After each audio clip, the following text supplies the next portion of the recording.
bloated status quo. They want the bloated status quo to continue. They don't want to get our country back on track. And to make matters worse, even the DNC chair openly suggested that the outrage at the town halls across the country was orchestrated. But here's the truth. Getting us out of nearly $37 trillion in debt, it's not going to be easy. President Trump and the White House Republicans have started the conversation on wasteful government spending. And 77 million voices outweighed those voices at the town halls. We got our marching orders. We listened to the American people, and they told us they wanted change. And buckle up, because that's exactly what we're giving them. And our friends on the other side of the aisle, please keep going down the path of defending and even advocating for government waste, fraud, and abuse. The message they all are sending is clear, and we see whose side they're on. Look no further than their newest messaging strategy. The minority leader unveiled it last week. It's called Share Your Story. Can you guess whose story they're sharing? It's government employees, like a locksmith from Yosemite National Park. Not the stories of lives lost due to illegal immigration. They're not asking to share those stories. Not the stories of innocent lives that were lost due to fentanyl that came from across the border. Not the stories of hardworking Americans struggling to make ends meet. Democrats are sharing the stories of government employees. And this sad attempt of fear-mongering that makes Democrats look even more deranged. It is absolutely insane that they think making government work more efficiently is a bad thing. Remember that government efficiency is a constitutional crisis in the Democrats' minds. They continue to defend and advocate for waste, fraud, and abuse. They don't want it to stop. Democrats are ignoring the American people and siding with the swamp.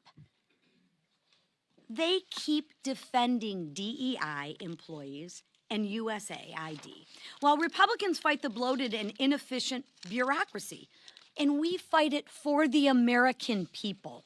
For years, we've heard about delays at the IRS, lost Social Security checks, mistreatment at the VA. Did the Democrats do anything about it? Did they set up a listening session to have people tell their stories?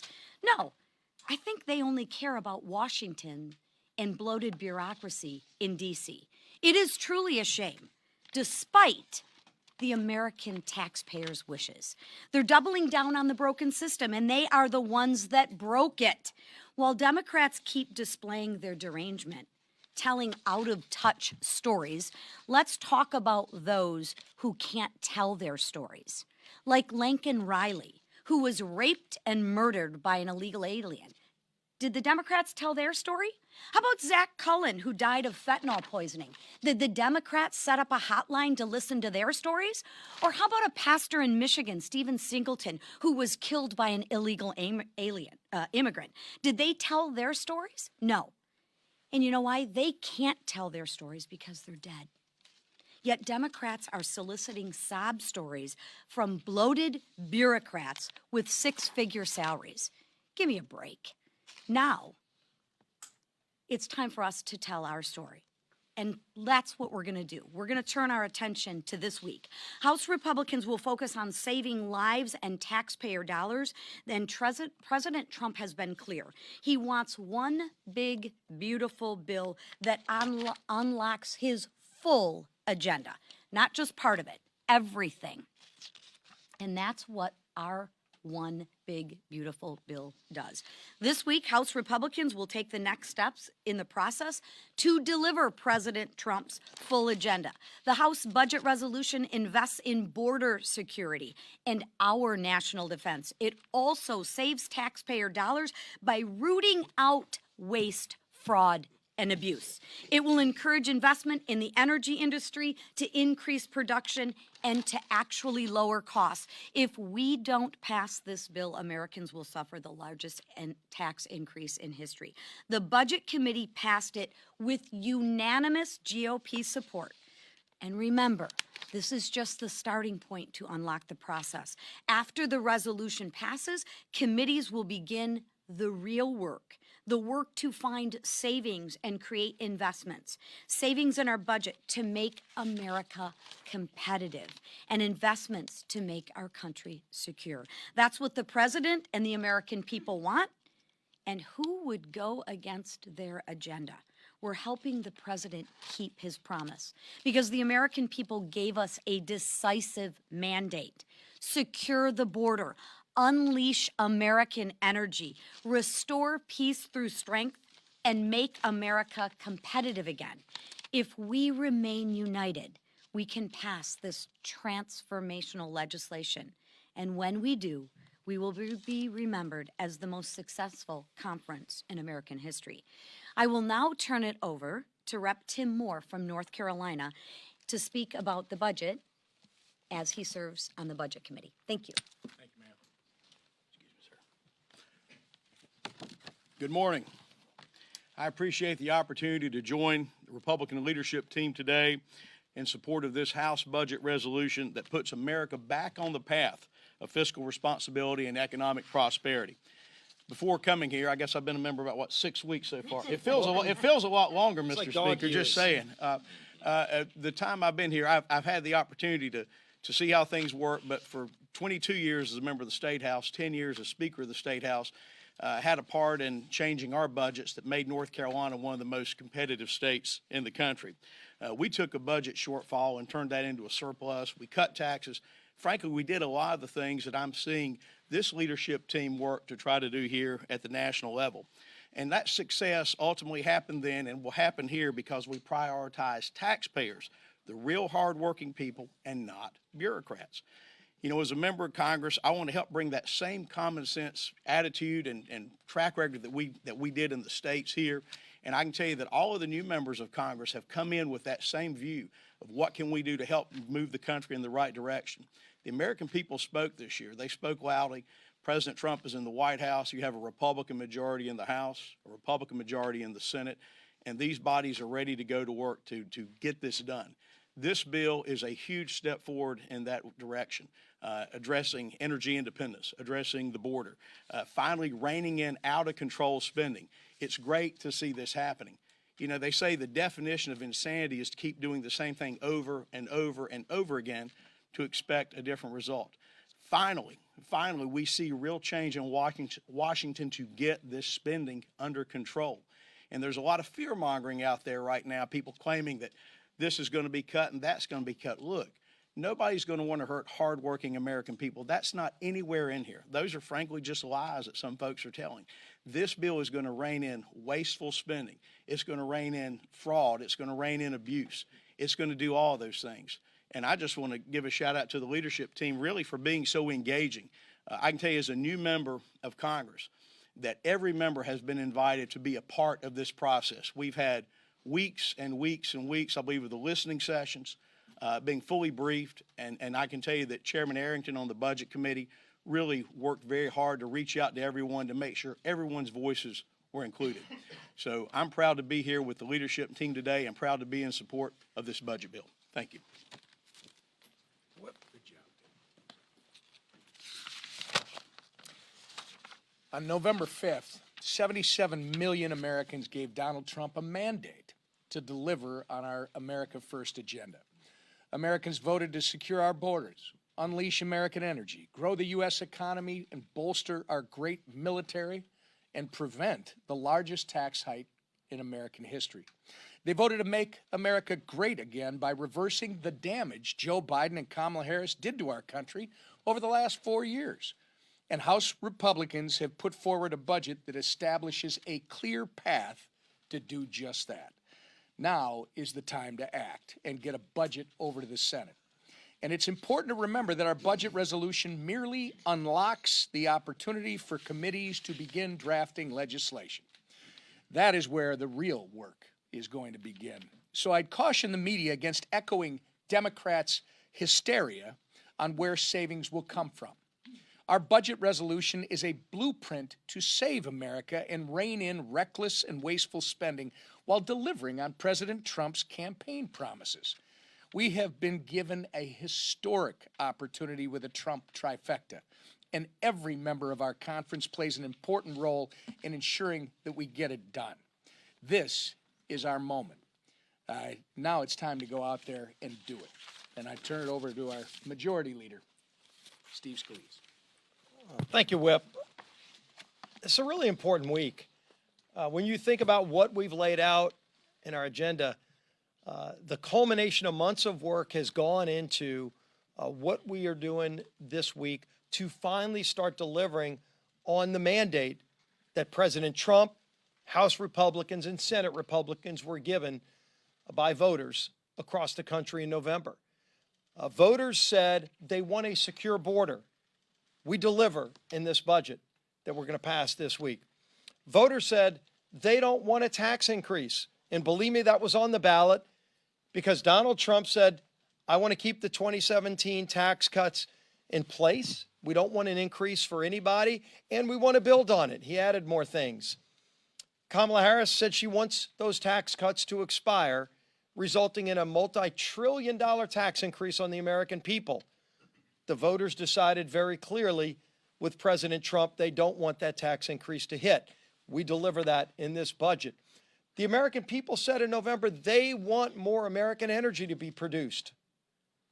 We deliver in this budget, and we do a lot of other things too. But it all starts by getting this budget passed.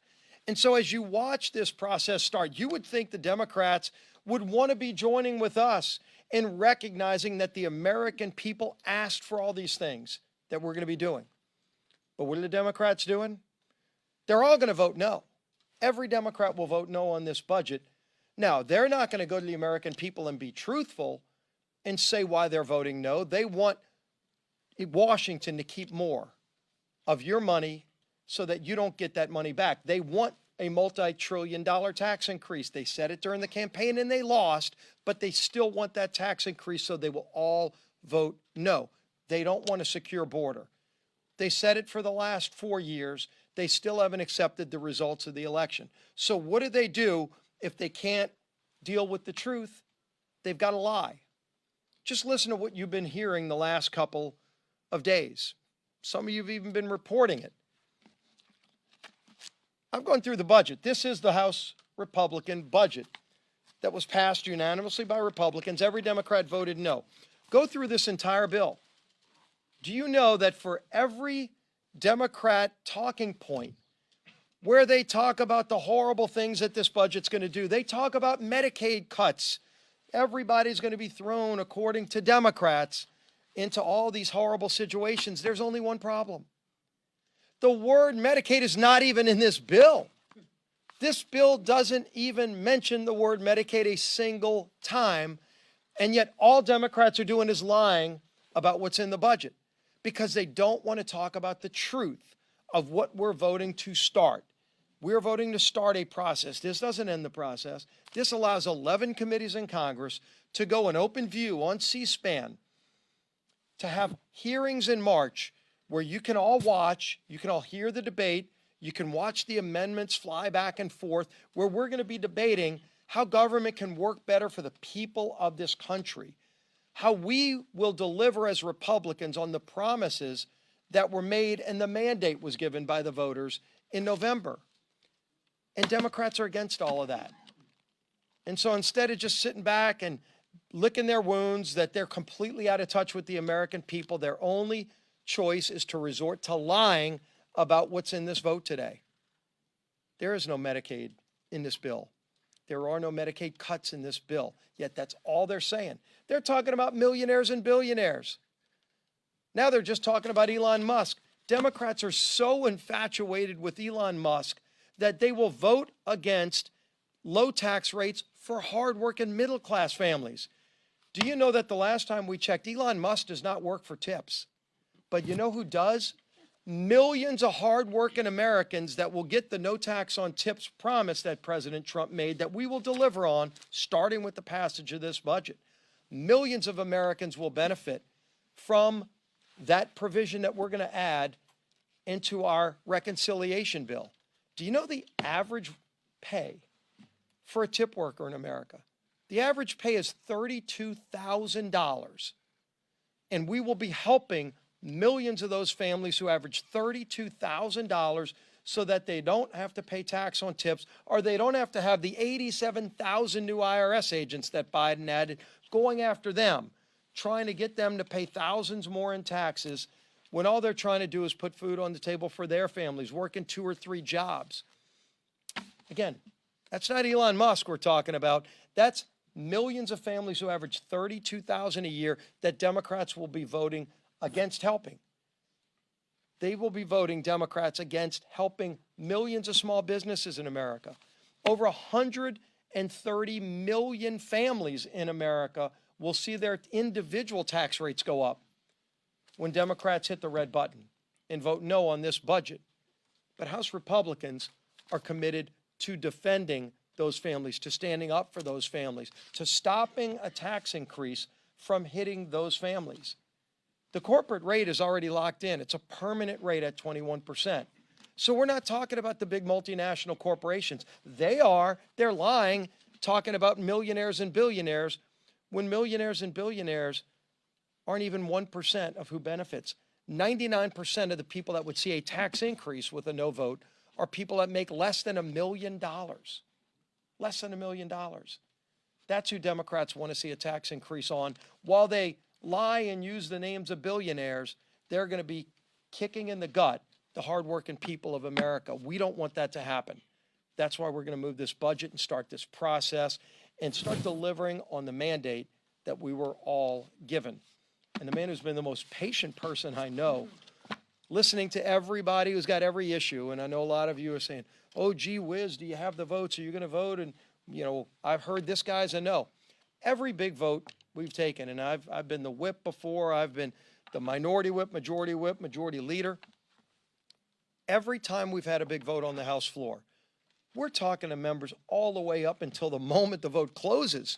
During the vote, we're talking to members. Go look at every big vote we've had. Today is no different. Sure, we're still talking. We talked to the Speaker and I were in a meeting last night for over an hour talking to a lot of members that had questions. We ended that meeting with every one of them finishing as a yes vote. We still have more conversations to have today, just like we do on any day of any big vote. So we're not going to stop working because millions of people are counting on us to deliver for them the mandate they gave us. Introduce to you the Speaker of the House. Well, thank you so much. Good morning. It's a big day in America, a big day on Capitol Hill. I'm glad to see full participation by the media and the press corps here this morning.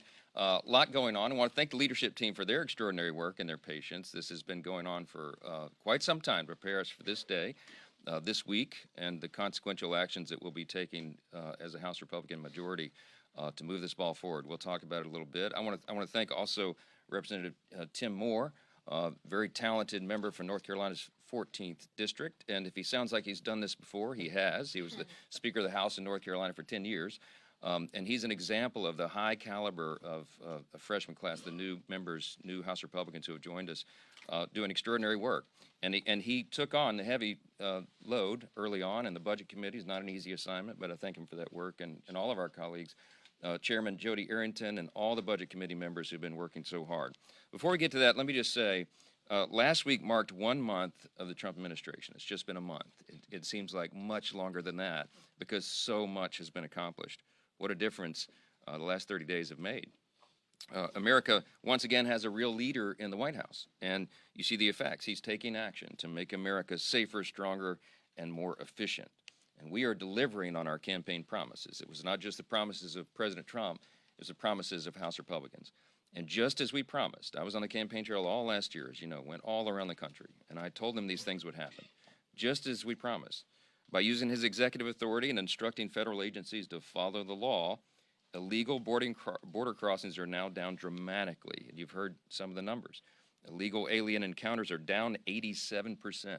Known gotaways are down 93%. This is what real leadership looks like. And deportations of violent illegal aliens are well underway, as you know. In other areas, just as we promised, on the world stage, America is showing strength again. We maintain peace through strength. That's a core principle of our party. President Trump understands that. He more than understands it, he acts upon it. Before he even took office, he secured a ceasefire agreement and a return of hostages in Gaza. Colombia quickly reversed. They reversed their course, and they vowed to accept citizens who were in America illegally from that country. Canada and Mexico quickly agreed to bolster their border security. Canada now has a border czar, and they're going to help us make sure that fentanyl doesn't flow over that border. Just as we promised, President Trump is making transformational change to the bloated federal bureaucracy. Every single person understands the government is too big, it does too many things, and it does almost nothing very well. We've got to fix that, and we will. The DOJ auditors are doing work that Congress has not been able to do because we could not crack the code. We could not get inside these agencies to get the very important information that we have long needed. But they have found tens of billions in waste, fraud, and abuse, and it's only been a month. That process continues. Just last week, DOJ uncovered a $2 billion grant to a Stacey Abrams-affiliated group that only had $100 in their bank account, a cheap website, and zero experience in managing energy projects. That was the subject of that grant. Just one glaring example of the enormous misuse of taxpayer dollars, and we're finding that. Every day we're learning more and more about what has been hidden from Congress for so long, and this is going to change the way the federal government works and operates. It is truly transformational. Just as we promised, as President Trump works to clean up the mess President Biden has made, congressional Republicans are taking action to do the same. Last week, Leader Scalise released a list of Biden administration rules that House Republicans will roll back through the Congressional Review Act legislation. This week, you're going to see that. You heard a little bit about it. We'll focus on the EPA rule. This EPA rule imposes a significant fee on methane emissions from oil and gas, natural gas facilities. And what the effect of that is that it raises prices and it reduces energy production, domestic energy production. It makes no sense. We'll also roll back a Department of Energy rule which effectively bans certain natural gas water heaters from the market. Democrats, rather bizarrely, chose home appliances as their target of their Green New Deal agenda. And House Republicans will stand up for consumer choice and common sense and overturn this rule. Not only are we taking action to roll back Biden's agenda, we're also working to codify President Trump's agenda. We can't allow a future administration to unwind all of these important reforms. So we're planning to take up our budget resolution as early as today, which is a major step, as you know, to unlock the process in delivering President Trump's America First legislative agenda. We're very close right now. And as you just heard the Leader Scalise, explain, there's always more work to do right up to the end for a big vote like this, and this is a big one. We're very, very close, and we're excited about the progress, and I'm very positive, and I'm absolutely convinced we're going to get this done. There's a lot of misinformation about the budget resolution. You've heard some of this being cleaned up this morning. I won't repeat it all. But this resolution itself contains no policies. It is a framework only, and it's the product of months and months of work completed with the input of over 95% of the individual members of the Republican conference. We held dozens of listening sessions. We met with nearly every member of the conference multiple times, and truly this has been a bottom-up approach to the process. So we're proud of the final product, the work product, and again, it's sort of the kickoff in what will be a four-quarter game, and that very important, very consequential game begins as soon as we get this thing passed. This has been necessary because we promised to deliver President Trump's full agenda, not just a part of it. We're not just going to do a little bit now and return later for the rest. We have to do it now. And that one big, beautiful bill will include securing the border, restoring America's energy dominance, dismantling the deep state, growing our economy, and ensuring we don't have the largest tax increase in U.S. history, as was just recounted here, and a return to peace through strength. We do not have time to waste. The American people are expecting us to deliver on this, and we will. And House Republicans need to unite so we can keep this process moving forward, and I think they all understand that. We're working right now to get everybody on board. I think everybody wants to be on this train and not in front of it. And so we're going to answer the remaining questions and get everybody on board, and we're going to deliver on that mandate that we told the American people that we would do. That'll take a couple questions. Mr. Speaker, Perfect. you said that this is just the start of the process. Can you say unequivocally that further down the line there won't be any Yeah, so look, let me clarify what we're talking about with Medicaid. Medicaid is hugely problematic because it has a lot of fraud, waste, and abuse. Everybody knows that. We all know it intuitively. No one in here would disagree. We had a hearing in budget just last week or week before last, and they asked the experts, and the estimate is I think it's $50 billion a year in fraud alone in Medicaid. Those are precious taxpayer dollars. Everybody is committed to preserving Medicare benefits for those who desperately need it and deserve it and qualify for it. What we're talking about is rooting out the fraud, waste, and abuse. Every taxpayer, it doesn't matter what party you're in, you should be for that because it saves your money and it preserves the programs so that it is available for the people who desperately need it. That's what we're about, and that's what you're going to see happen. We want to make sure that illegal aliens who do not qualify are not on the rolls, and we know that they are in many places. We can achieve a lot of savings with that. We can eliminate all these fraudulent payments and achieve a lot of savings. What you're doing with that is you're shoring up the program, and you're making sure that the people who rely upon that have it, and that it's a better program. That's what we're talking about. You've heard the president say that. You've heard members of the House Republican Conference say that. And no one else has said anything else, except the Democrats who have ads out that are lying about the intention here. That's the fact. The leader just held up the resolution. Do a word search for yourself. It doesn't even mention Medicaid in the bill. So that's the important part. To clarify, some of the savings will have to come from Medicaid. I just explained those categories of savings. I just explained that. So watch how the process plays out over the coming weeks, and you'll see what we're talking about. Yeah. Thank you, Mr. Speaker. Should Elon Musk allow President Trump's cabinet picks to make their own decisions on personnel? I'm not going to tell the executive branch how to operate. I've got enough to handle over here in the legislative branch. But I will say that I think the vast majority of the American people understand and applaud and appreciate the DOGE effort, the goal to scale down the size and scope of government. Our party is committed to that as a core principle. We always have been. And the reason we're excited about what Elon Musk and the team at DOGE are doing, the end result of that is going to be achieving the goal that we've always had, and that is to make government more efficient, just as the name of that operation and that project implies. And if we can save $1 trillion in fraud, waste, and abuse, which Elon has said in recent weeks and told me in his office a couple weeks ago, he thinks it's very possible this year to identify and eliminate $1 trillion of waste of your taxpayer dollars. You ought to be standing up and applauding that, and we all do. Yeah. On immigration, President Trump has long said that he wants to help the dreamers. What is the Republican, the House GOP conference plan to do that? Will dreamers be part of the budget reconciliation? Yeah, well, you can't do big policy changes in reconciliation. As you know, it's limited to what you do with the budget itself. But there's lots of talk about big changes to immigration policy. I came off the House Judiciary Committee before I was Speaker of the House.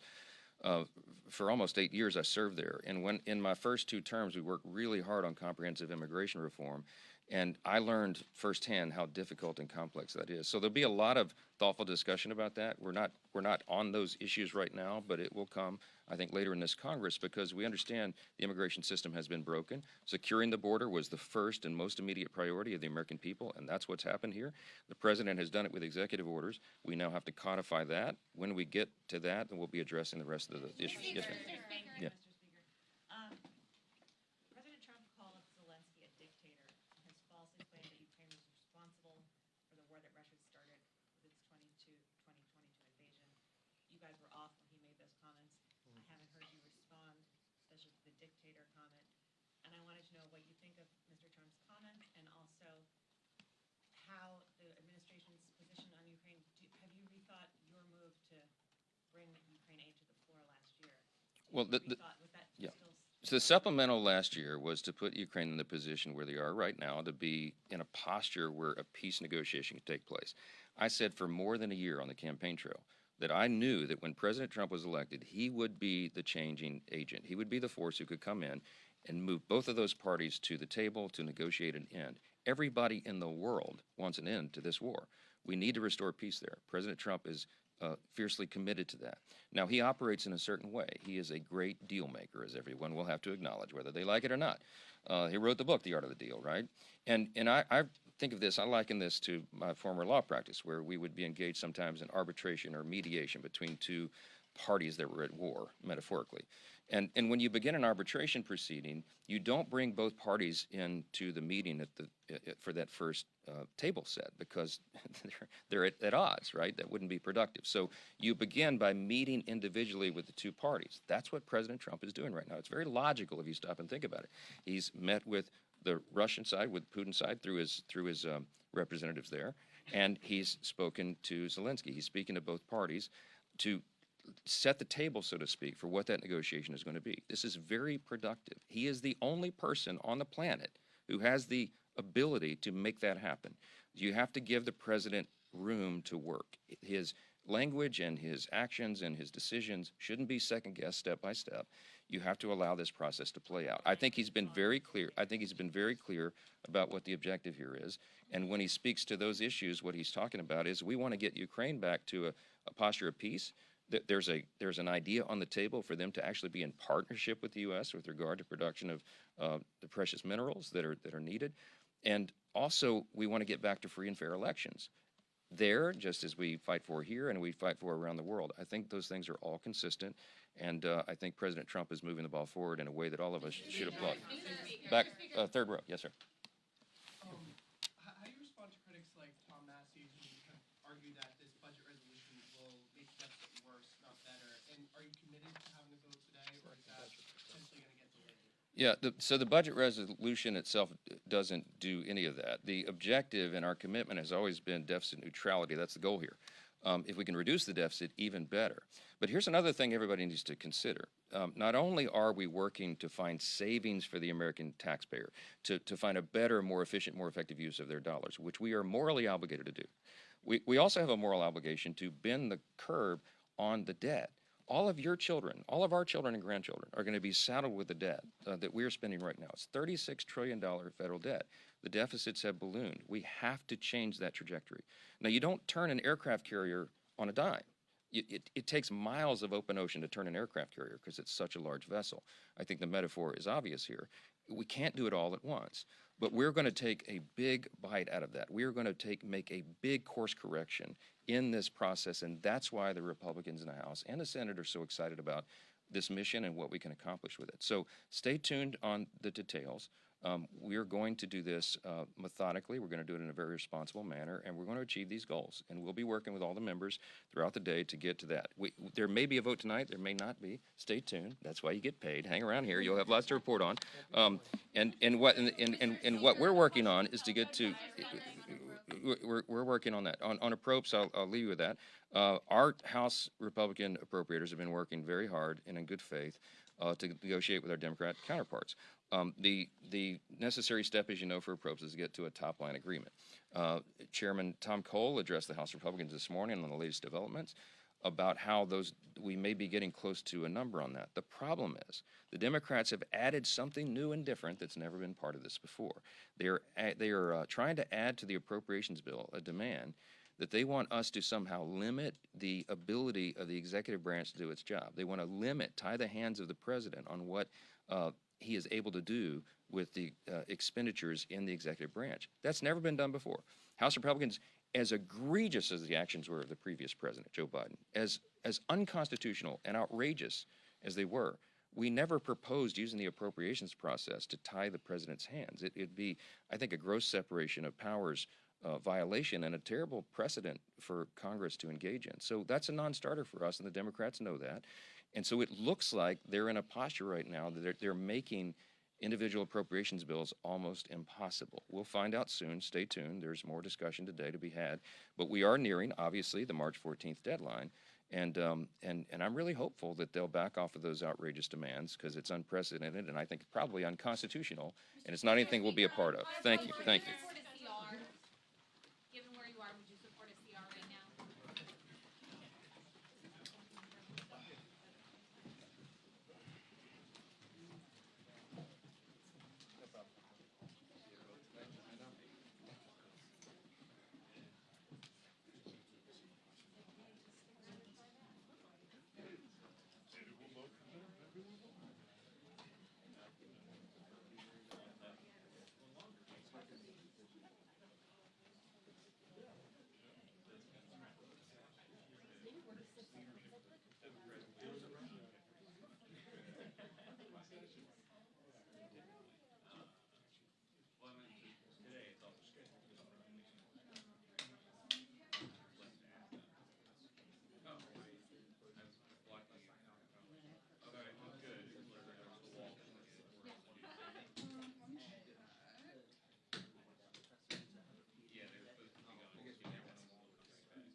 Grace, how's it going?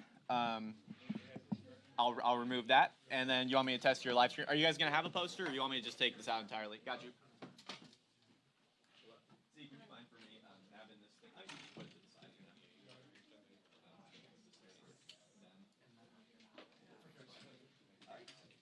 Have a good one, Andy. Good seeing you. Good seeing you.